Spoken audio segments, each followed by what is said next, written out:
नाज़रीन, कल इमरान खान ने तकरीबन 10 निकाती एजेंडा पेश किया है। कल 100 मिनट के करीब उन्होंने तकरीर की और उसमें जो एजेंडा और प्लान पेश किया उसके ऊपर बात करेंगे।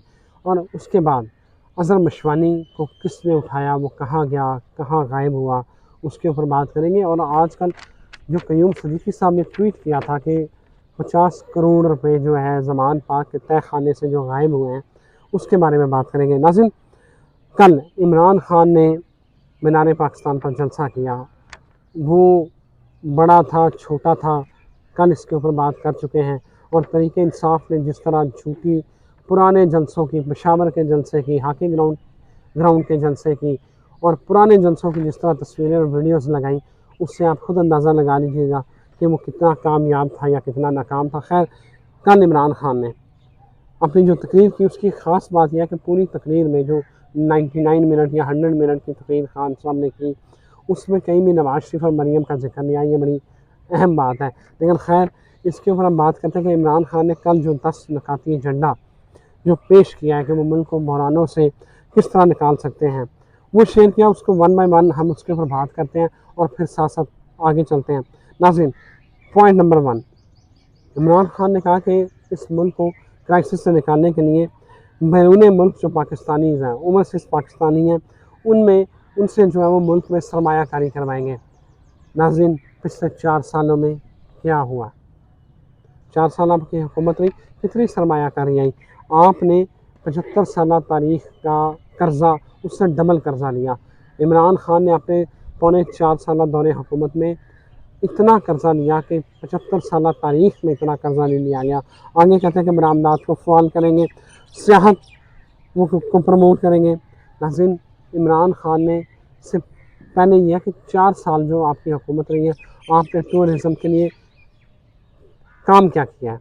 आप जाते थे, दौरा करते थे, अच्छा ये बड़ी आला जगह है जी, जगह होगी। आपने क्या टूरिस्ट को फैसिलिटेट करने के लिए क्या काम किया? आप नारान, कागान, नथिया गली कहीं भी चले जाएं, यकीन करें, आप ऐसे लगता है कि लोग वहाँ सियाहों को लूटने के लिए बैठे हुए हैं। आप बातें करने से मिसालें देते हैं, हमारे पास मुल्क में मादनियात की कमी नहीं है, टूरिज़म है। लेकिन खान साहब, आपने 4 सालों में कुछ भी नहीं किया और फिर आप लॉलीपॉप ले लें। आगे चलें, मादनियात को जी हम उसके ऊपर काम करेंगे। अल्लाह ने आपको मौका दिया, तब आपने क्या किया? छोटी और दरमियानी सनतों को जनाब हम बूस्ट देंगे, ज़राअत को जो है उसके ऊपर काम करेंगे। आपको मैं बताता चलूँ और नाज़रीन को मैं बताता चलूँ, मैंने अपनी ज़िंदगी में पहली बार किसानों को, मैं खुद एक गाँव से तल्लक़ रखता हूँ, ज़मींदार फैमिली से तल्लक़ रखता हूँ। मुझे पता है कि किसानों को यूरिया लेने के लिए, खाद लेने के लिए लाइनों में धक्के खाने पड़े। पुलिस का लाठी चार्ज हुआ उन मुलाजिम के ऊपर। डीज़ल की शॉर्टेज आपके दौर में हुई, यूरिया नहीं मिल रही थी, डीएपी नहीं मिल रही थी। वो जो 1500-1600 की यूरिया की बोरी थी, वो 3000 रुपये जाके मिल रही थी। और उसके बावजूद किसानों को धक्के खाने पड़े, पुलिस का लाठी चार्ज बर्दाश्त करना पड़ा। आगे बड़े तामन की तंजीमें न होंगी। नाज़रीन, जो बंदा अपने सियासी मुखालफिन जो पाकिस्तान में अपने जो पॉलिटिकल ओपोनेंट्स हैं उनके साथ ही बैठता उससे क्या बात करें। मनी लॉन्ड्रिंग को रोकना, वाह बहुत आला खान साहब, क्या बात है। मनी लॉन्ड्रिंग को रोकना भी चाहिए, अच्छी बात है, क्राइम है। लेकिन क्या हुआ? जो मलिक रियाज के पैसे हैं वो कहाँ गए? वो हमारा उस पर हक था। स्वामा वाली ज़मीन कैसे आई? मनी गाला वाली ज़मीन कैसे आई? मनी लॉन्ड्रिंग रोकनी है। आपने तो गोगी को जो उसने ट्रांसफ़र पोस्टिंग के पैसे लिए, वो पूरे पैसे एक जहाज़ में डाले और दुबई भेज दिया। आप बातें करते हैं कि मनी लॉन्ड्रिंग रोकेंगे। आपने रेलवे में इस्लाहात करनी थी। आपको याद होगा कि 4 साल में रेलवे का जो ख्वाजा साहब रफ़ीक रेलवे को बना कर गए थे, आपने उसका बेड़ा गर्क कर दिया।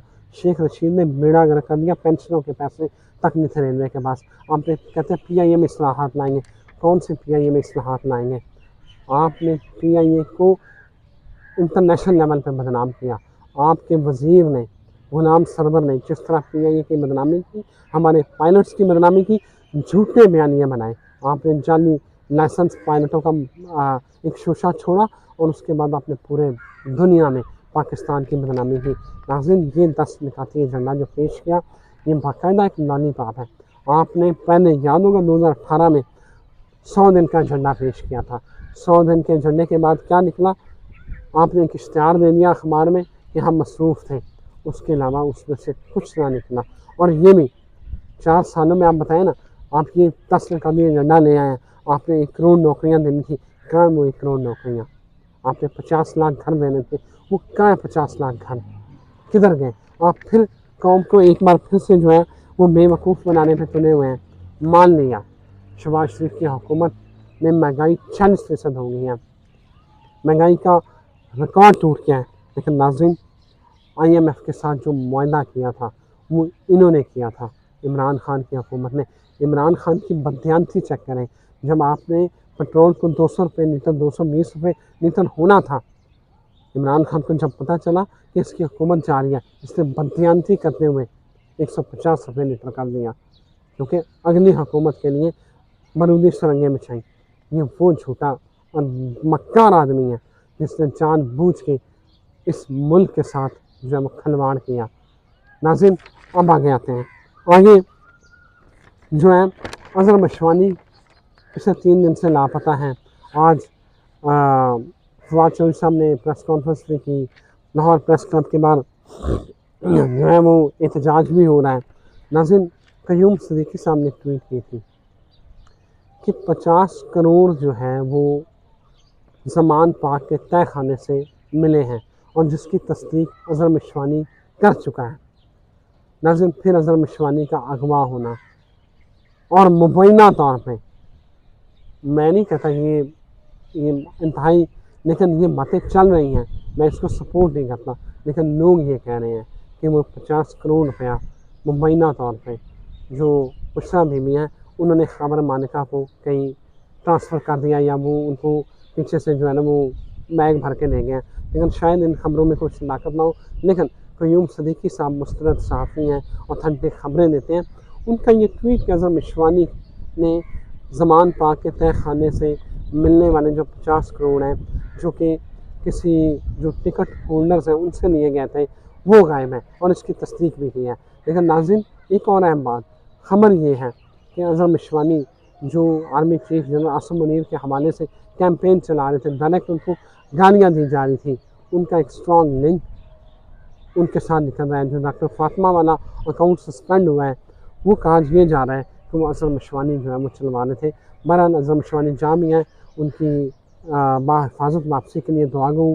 انہوں نے اگر جرم کیا ہے تو ان کو عدالت میں پیش کریں، نہ کہ اس طرح غائب رکھنا کوئی حل نہیں ہے.